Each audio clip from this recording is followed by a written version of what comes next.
Are you struggling with a freeze response to your current situation? Do you want to know how to get out of it?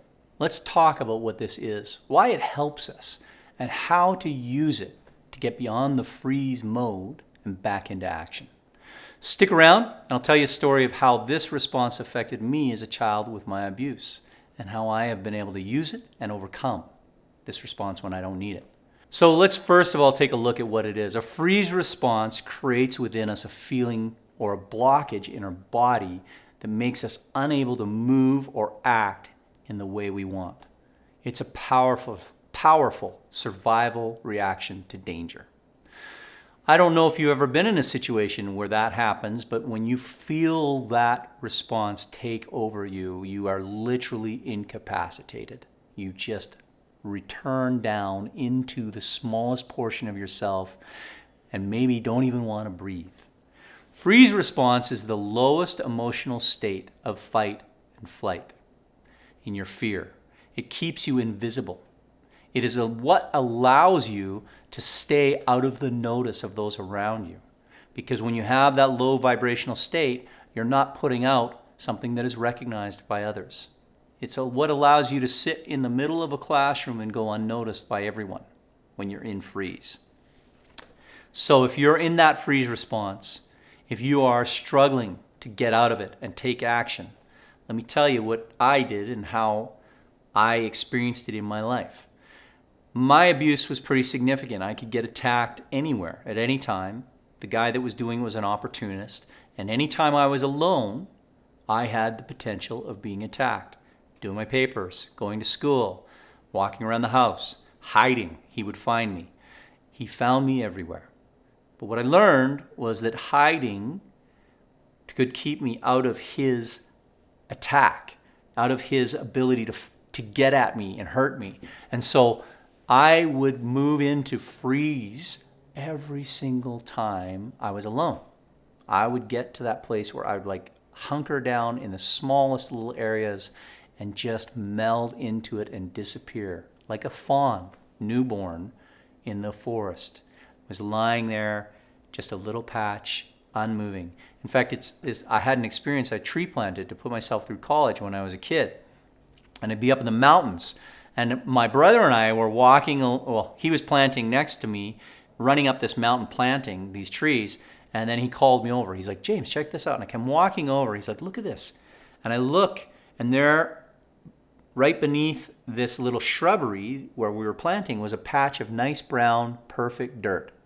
And I was like, wow, look at that dirt. That's perfect to plant in. And he laughs. He's like, yeah, I almost threw my shovel into it. And then he's like, look closer. And I look closer and I begin to see the spots. And there was a fawn. I could have kicked it. It was that close. It was so close to me at my feet. And it was not moving. I couldn't even see its breath. It was in freeze. It was invisible. I had not recognized it was living. I thought it was a patch of soil. And even as I stood over it and recognized that it was a living fawn, it was astonishing to me how still that animal was. That is what would happen to me when I was hiding. And it served that fawn because had we been normal people not trying, that had seen it, we would have left it alone. And in most cases, that is what would have happened. We, of course, left the fawn alone and moved on. However, if it had been that moment where it was too late, that fawn needed to act and get out of there if we'd have been predators, and it would have been unable to escape at that point. So its freeze served it because of who we were, not because of the situation. And I was in situations where my freeze response no longer served me. And this particular story is one of the most, it was a big one for me. It changed my life when it happened. But I had started being attacked by this guy, and he would do brutal stuff. And so I wanted to hide, and I had discovered he wasn't very good at climbing trees. And so I would hide in the trees. The leaves were great. I could hang out there. I could see from above. But I was little, and I would get distracted. And I was hiding in our tree fort, and it's about 8 or 9 feet off the ground, just a little platform in the trees that my brothers had built. And I was playing around up there when all of a sudden I turned around and there was my abuser climbing the tree below me. And I had no escape. And I froze. I was terrified. And he climbs up. I literally remember just hunkering down on the edge of this thing and thinking, what do I do? What do I do? Unable to move, unable to escape, unable to process another way, because the only way I knew down was the way he was coming up. He got to the top of the platform, and I sat there, and he said to me, do you want to play King of the Hill? And I was like, what's King of the Hill? And I was 4 and he was 15. And he explained to me that King of the Hill was when two people fought to be on the top of something, and the top was the platform, this tree fort that we were at, about 8 or 9 feet in the air. And he was like, so we'll have a fight, and whoever knocks the other person off this platform wins. Well, that didn't seem fair to me. I was too small. But he did something that ignited me. He said, I'll get down on my knees, and I'll put one hand behind my back. And being a 4-year-old delusional child, I thought, so you're saying I got a chance? And I thought, I'm in. I got a chance to fight this guy, knock him out, and get out of here without being hurt. So I said, yeah, I'll play. So we started the count of 3. 1, 2, 3, and then we would go. And he counted. 1, 2. I tensed up to launch at him, and he threw out his arm. He blasted me off of this platform with his arm, just knocked me out, and I flew backwards through the air. And I honestly thought I was dead. For me, that height at that age, falling flat out, not knowing how I was going to land on the ground below, was positive death. I was thinking, this is it. It's over.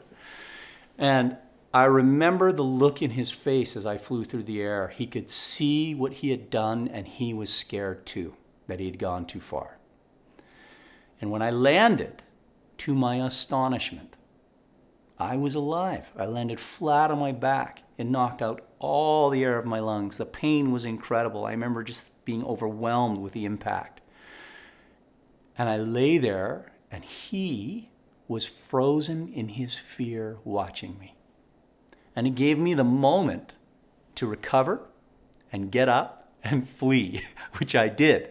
And I got away that time. But that freezing moment when I sat in that fort and he came up after me changed my whole response to how I would hide. I determined that I would freeze while I was in hiding, and the moment that he recognized me, I would have an escape route, and I would take action, and I would get the hell out of there. And I would practice escaping and transitioning from freeze when it served me to flight when it served me. And these are important things to know how to do, how to move within your own sense of fight, flight, freeze, to know when to use it, to know when to turn it on. It's important to be able to navigate that and do that, particularly if you're in a situation where you need to transfer from a place of freeze, I'm hiding, to a place of flight, I'm running, to a place of fight, you've got me, now I'm going to fight you. This is an important thing. Hopefully you don't necessarily have to encounter it too much, but if you do, you want to be able to process that and move through it and get what you can out of it. There is a time to hide. There is a time to run. There is a time to fight. And there is a time to meet the world with calm. So if your freeze response is coming up for you when you are sitting in a room full of people and you're anxious, consider all that it is and what is coming on around you and let it go. You can do it by simple breath technique. I used to sit when I was facing it and get nervous and breathe and get your breath out of your chest into your stomach. And it'll calm you and allow you to move to that next stage of whatever it is you need. This is my experience with moving out of freeze response and engaging it properly when it needed to be engaged, and engaging another emotion properly, or transitioning my fear response into a more helpful situation. You can do this, we all can, but we have to recognize first what's happening within us, how our body's responding, and what is the response that will serve us best in this moment.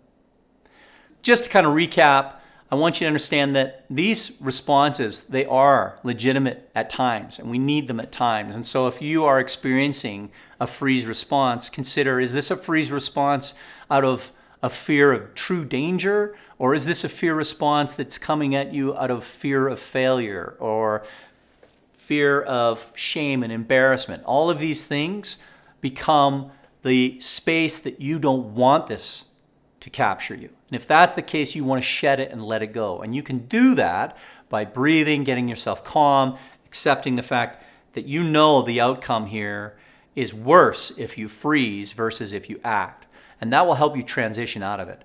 But if you do need it, then you can stay there and use it and transition when you need it. So look at your situation, evaluate where you need to be, and make the changes according to what you have. But you can only do that if you first become in touch and in tune with the emotions that you have in your body. I'm James. This is how I do it. Thanks for joining me.